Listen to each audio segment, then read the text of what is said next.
ออกส่วนออกไปเราไฟมันพี่น้องได้แล้วนี่ตัวหนึ่งนี่กระป๋อมนี่โอ้ได้แล้วนี่ว้ามันพี่น้องมันมานี่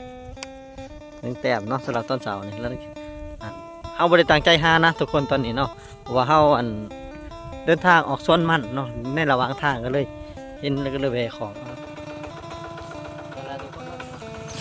ทางเขาสวนก็6ขนาดพี่น้องเอ้ยมีแต่หญ้าตมหัวเลยตมหัวหยุดมือเห็นสำหรับสวนมันน่ะจะกลายเป็นสวนหญ้าเลยทุกคน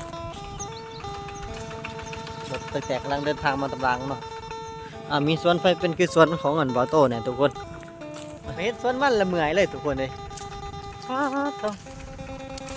อยากจะบ่มีแห้งเลยเนี่ยอยากปากกับบ่ได้ใช้ได้น้องเอ้ยแดดทุกคน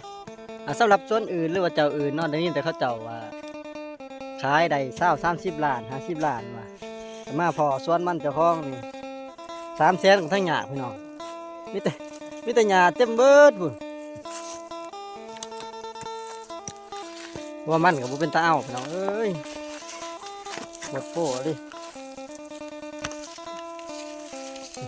ทุกคนนี่มาแต่เสาร์นี่ได้น้อยเดียวหนึ่งเพราะมันสำหรับเจ้าอื่นหรือว่าสวนอื่นนี่น่าจะได้เป็นโหลดเลยเนาะแต่สวนเฮานี่ถือว่าผิดหวังไม่หนอรุดขาดไม้ร้ายติดว่ามันมาเด้อแค่พันตั้งแต่เกี่ยวจางนี่ว่าเรือเนี่ยได้นี่บ่มีหัวสับคนโคตรโค้แบบนี้เราเบิ่งเงาที่2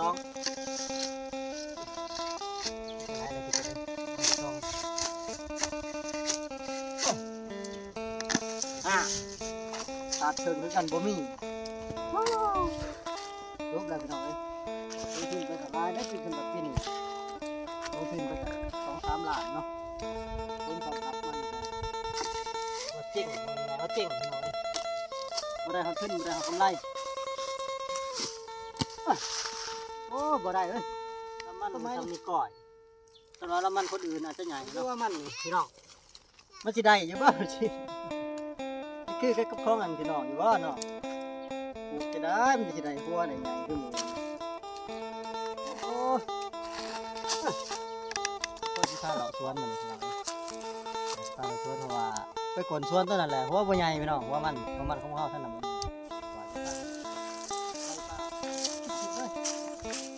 ทุกคนมาเบิ่งสวนมันคอยพี่น้องเอ้ยนี่เบิ่งดูนี่บ่ได้มีมันใต้ดับมดช่วงนะพี่น้องน้ำท่วมเนาะว่าปีนี้พ้นจะดีกว่าทุกๆปีเนาะฉะนั้นจะเห็ดให้เป็นปัจจัยสาเหตุเห็ดให้มันของบอโต้นี่บ่ขึ้นแล้วก็บ่งามมีแต่หญ้าขึ้นพี่น้องเอ้ยหญ้าเต็มชวนนี่เบิ่งดูทุกคนว่าสิมันสิได้อยู่บ่เนาะเพิ่นนี่โอ้เหนื่อยพี่น้องไม่กำลังใจเลย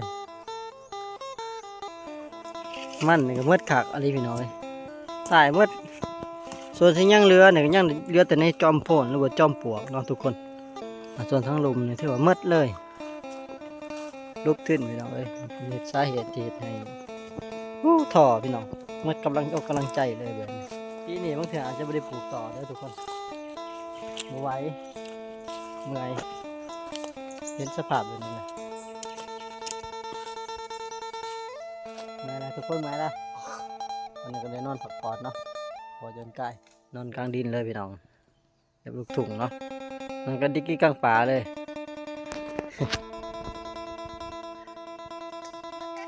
นอนกอกศอกอยู่พี่น้องพอกับลูกนอนแข่งกัน ถึงแม่ยังกดมันง่ายอยู่ชวนมันพี่น้องเอ้ยเมื่อยน้ำมันกับว่าแห้งปีนไปได้จะสอบแล้วมันนี่ฮะ3 สอบโอ้ได้3 สอบเลยทุกคนเลยเก็บแป๊บเดียวนี่ ยังมาเก็บแป๊บเดียวจะชอบ5 เพนบ่โอ้สู่ต่อไปตัดลำมันอยู่ซ้อมมันเนาะทุกคนเป็นอย่างหนึ่งกันตัดมันออกจากลำได้จะสอบแล้วเจ้าฮะได้สอบโอ้ดูได้นี่ธรรมดาได้ทุกคนได้ฉันนอน ยังไม่ได้เรียนได้งานพอดี จุ๊บเฟอร์ว่าไม่นาทีขับรถอย่างเดียวเป็นได้เนี่ยหน้าตาคือกันอยาบ่นี่พี่น้องไอ้กับน้องน้องไส้ลาได้นี่ขี้ดื้อหยอดมันทุกคนเฮ็ดหยังอันนี้พี่น้องนี่ตัวขาวขักเลยพี่น้องนี่เฮ็ดบดเลยเฮ็ดขาวพี่น้องนี่เบิ่งซอยกันพี่น้องเบิ่งซอยกันนี่โอ้จะได้แกล้งเลยพี่น้องเอ้ยนี่ขักอันนี้ร้านหน่อยกันรับแล้วทุกคนนี่เอาลงมือจุลูอยู่ทุกอย่างลำบากพี่น้องเอ้ยเอาไหลเสือสวนเนาะนอนคัดตักแม่เลยยกมือจุดอยู่ต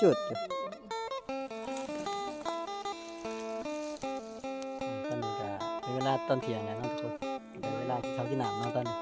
มาทุกคนมากินข้าวกันเนาะอาหารที่นี่ก็คือปิ้งซีนพี่น้องซีนแบะเนาะ ซีนแบะแกงปิดของร้านหน่อยก็นอนรับสบายเลยไปได้แซ่บบ่ฮะครับมันผลเนาะซีนแบะพี่น้องแบะทึกบักใหญ่เลยมันดื้อจังหวะก็เลยยันทึกแหวเขาเนาะเขาชอบนกฟิกดุพี่น้อง เลยตึกแหวเอากินพี่ใช่ป่ะเอาถั่วเอานี้ดอกว่ะ ละเคิงก็จะคล้องชวนเขาเอาแบะเขามากระดื้อเขาเนี้ยพี่น้องเขาเนี้ยจำใจผิดยิงแบะพี่น้อง